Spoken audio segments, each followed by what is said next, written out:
So I've never really talked about this, but for the sake of this video, I need to make this clear. I'm a massive fan of Crash Bandicoot. Crash Bandicoot 3 is one of, if not my favorite game on the original PlayStation. I spent dozens of hours playing and replaying that game.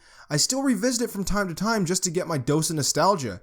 I've even showed the game to my oldest niece, and even though I wouldn't call her a gamer, she still really enjoyed the game. When the N. Sane Trilogy was announced and we all saw the in-game footage, I couldn't help but feel overwhelming happiness.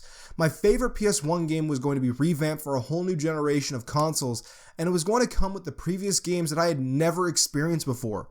I was thrilled. In my mind, there was nothing that would stop me from buying this remaster. But sadly, I can't say that anymore, and here's why. When it was announced that supply drops would be coming to Modern Warfare Remastered, I went on a massive multi-tweet rant that I'm sure some of you saw. I was livid that Activision actually had the gall to implement such an anti-consumer business practice into a game that so many had held in high regard. The original Modern Warfare is one of the most beloved games to come out of the 7th generation of consoles, and one that I hold very near and dear to myself, as well as many others. To me, implementing supply drops would fundamentally change the game, and it would cease to be Modern Warfare and continue to be just another cash grab by Activision. This point has been proven even more by the recent announcement that DLC weapons would be included in the latest update of Modern Warfare Remastered.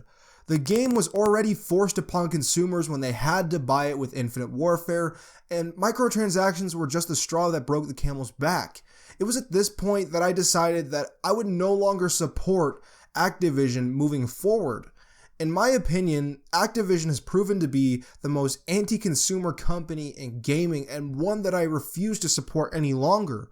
When it comes to anti-consumer companies in gaming, many people tend to think of EA, and while I do agree that EA partakes in some truly awful business practices, especially when it comes to the pricing of their games and the content you get for what you paid, I feel for the most part though, their games are actually mostly good. For example, Battlefield 1 and Titanfall 2 were both highly praised by critics and gamers alike. The Mass Effect trilogy, while the third game was heavily criticized by gamers, the series has been mostly held in high regard. Now that's not to say that the company hasn't had its fair share of duds. Mirror's Edge Catalyst and Star Wars Battlefront were largely panned by the gaming public, but when comparing the two companies, there really isn't any competition.